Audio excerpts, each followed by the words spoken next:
Social Security is a federal program that provides income to retirees, people with disabilities, and families of deceased workers. At its core, Social Security is designed to be a foundation for your retirement income, funded by payroll taxes during your working years.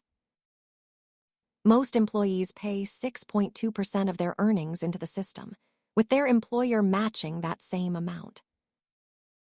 Your monthly benefit amount is determined by your highest 35 years of indexed earnings and your age when you decide to start claiming.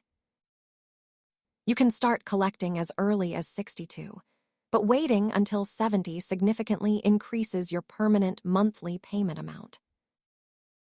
This chart shows how your benefit percentage changes based on when you claim relative to your full retirement age. Most experts agree that Social Security should just be one piece of a broader retirement puzzle, alongside personal savings and investments. Understanding your benefits is a key step in planning your future. Check your earnings history on the official Social Security website today.